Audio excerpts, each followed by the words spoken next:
Abusuafo mo bi bia kwa baba Sojaman Skefie so ana Sojaman TV so subscribe to channel na mame like video no na share se de beya wonu bi enso ansa baka video ni bi ni nyina etimi edi abom. Abusua na Thursday ni enhwe de ofo Fortune Thursday yenhwe setup we transfer from national event number 1460 ne machine so 262 123 no abeto double 3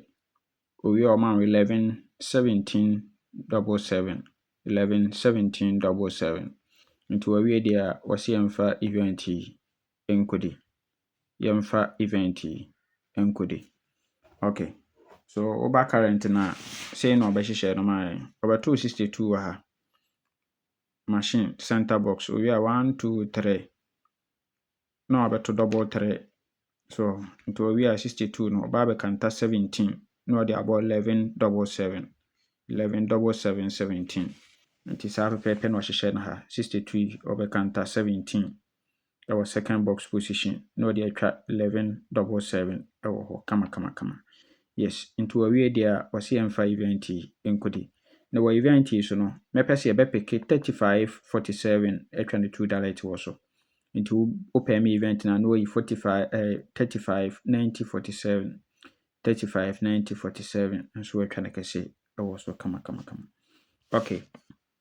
na busia opese utwa ene NL game a mesro se mfa ba bia bla Sojaman bla akachi ha ni yentwa ma kama mesro fa number ya 0599212255 a sister Selena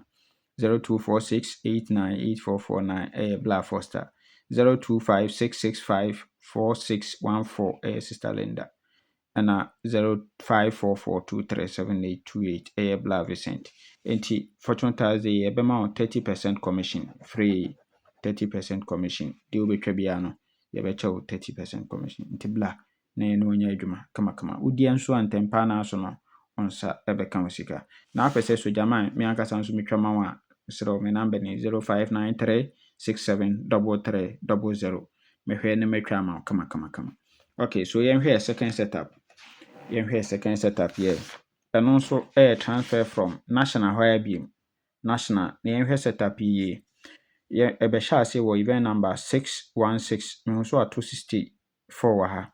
we are no amount 58 to collect counting with 1 2 3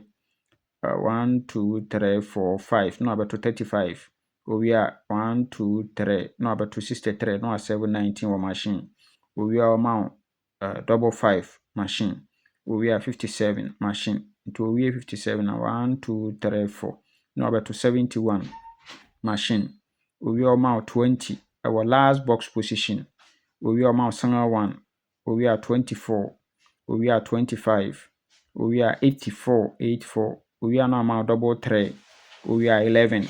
and to we there was double 3 11 yemfa nkodi $2 11 double 3 yemfa nkodi $2 ewo ho kama good. Enti enhwe current here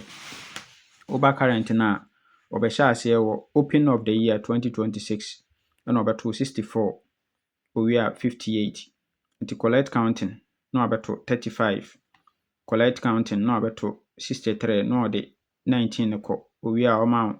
double 5 machine we are 57 machine to collect counting with